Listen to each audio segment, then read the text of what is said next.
Hi everyone, I just wanted to make a quick video for you because we will not have class this Thursday, the 17th of February. I will be out because my fiance is having surgery, but I wanted to make just a quick video to kind of walk you through what we're doing and make sure that you're on track for what's due this weekend. So instead of class on the 17th, what you'll need to do is complete reading reflection number 3 by Thursday night instead of Friday. Use the time that we would usually be in class to work on that reading reflection. And then if you have time, start your Essay 2 outline, which is going to be due this Sunday. So I'm going to walk you through that assignment in just a moment. But from class on Tuesday, I wanted to remind you of a few things. Don't forget these rhetorical appeals that we talked about on Tuesday, ethos, pathos, and logos. The outline for your Essay 2 essay is going to ask you for examples of each of these from the artifact that you're using to analyze. So you're going to want to know what these mean and also how they're used. If you're confused, the readings for this week will walk you through them as well. But just a general reminder, ethos is related to the sort of credibility of the author themselves. Why should we believe them? Why are they an authority on the topic they've chosen? Pathos is pity or emotion. So pathos is the one everyone mixes up with ethos because we think, oh, emotion, that's ethos, but not the case. Pathos is the emotion, and this is where you get your audience to feel.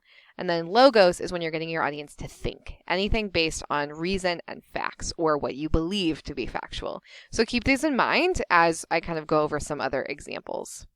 All right, so keeping those rhetorical appeals in mind, I wanted to go over one last kind of example of a text that you might analyze. We will discuss the ones that we talked about Tuesday in class next Tuesday, but just in case you wanted a kind of a refresher, this is a short poem by Jason Reynolds, who is a very prolific African-American writer and activist. His work is incredible. If you've never heard or read his spoken word, you definitely should look him up. He's great. But he wrote this poem. It's called Untitled. And I'm going to read it over, but as I do, I want you to just kind of think about how you might break it down or analyze it if this is what you chose for your Essay 2. So he says, there's nothing on the road between Memphis and Jackson. There's nothing but big sky and fields of green bristle and flags hanging, star-crossed. And there's nothing that can stop me from thinking about whether or not my DNA's in the dirt out there, if there are tributaries of my juvenile blood running like veins, bubbling beneath Earth's scalp, if the spirits of my folks who caught the wind out there have caught wind of my arrival and limped the flags just for me, just this once, to keep me brave. There's nothing that can stop me. I'm thinking there's nothing that can stop me. I'm laughing. There's nothing but the green grass growing all around. So the first things you want to think about is just basically what is this saying? So we might notice things like he talks about driving the road between Memphis and Jackson. So I know he's driving in the south. He mentions flags a few times, star-crossed. He talks about the flags limping. When I think about star-crossed, I think about star-crossed lovers first, like Romeo and Juliet. But also, if any of you are familiar with the Confederate flag, it also has 2 lines of stars crossed. And I think, oh, okay, maybe he's talking about the Confederate flag here. He mentions my DNA in the dirt out there, his juvenile blood, the spirits of his folks. So maybe he's thinking about his ancestry in the South. We can see from the picture here that, and I told you, Jason Reynolds is a very prolific African-American activist. So it seems like maybe he's reflecting on his ancestry in the South. And he says, he says that just for once, my ancestors have limped these flags, taken the wind out of those flags, and kept me brave. And there's nothing that can stop me from thinking that there's nothing that can stop me. So when I read this, I have a lot of visuals in my head about driving through the South. I actually took a road trip last year down through the Blues Highway down to New Orleans, and it definitely reminded me of that drive.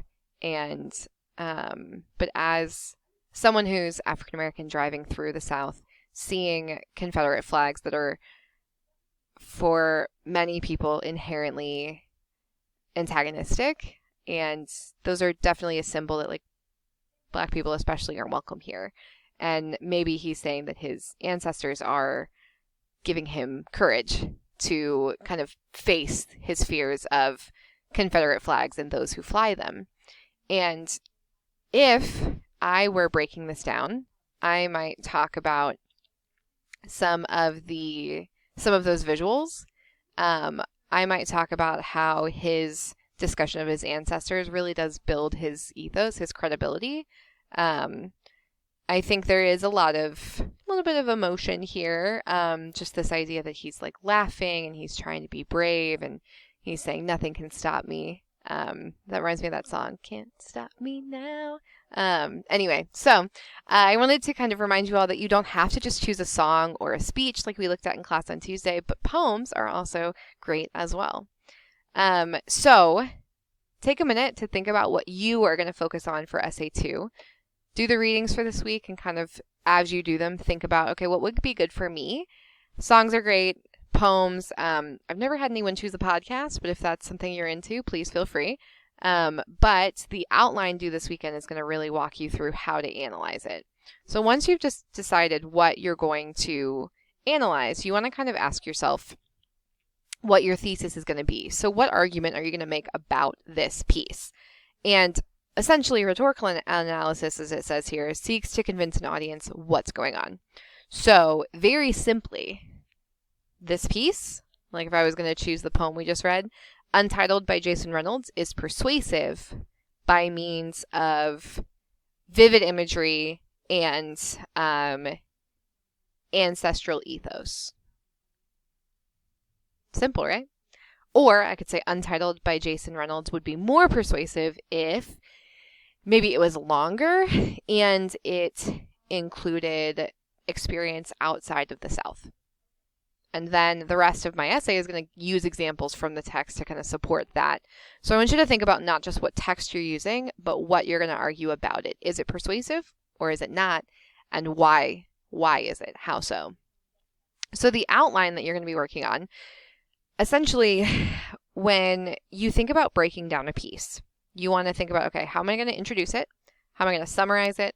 How am I going to analyze it? And then I'm going to conclude. So we're going to go through each of these pieces next week as we start drafting. But the outline itself is really just to help you get ideas. I'm going to pull up the outline here. So you'll see it just kind of walks you through step by step, analyzing the piece you've chosen. What are you analyzing? Start there. Give some context about it. When was it written? Why? How does that affect the piece?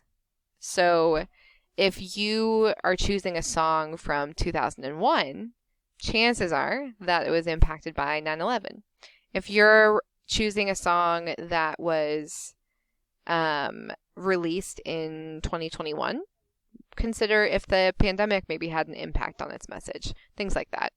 Then you're going to think about the audience, the purpose. You're going to look specifically for ethos, logos, and pathos in the song or the poem or the speech.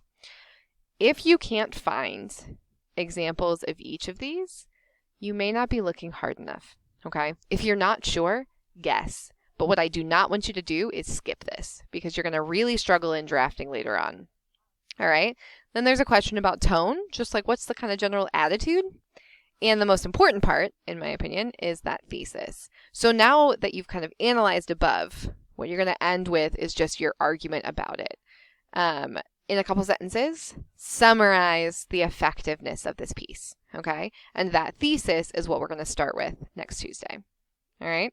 So just don't forget, get back to my PowerPoint here.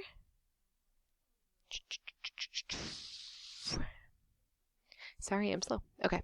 Just don't forget, reading reflection number 3, due Thursday, and essay 2, sorry, that should say outline, not reflection. Essay 2 outline is going to be due on Sunday. Let me know if you guys have any questions, and I will see you Tuesday.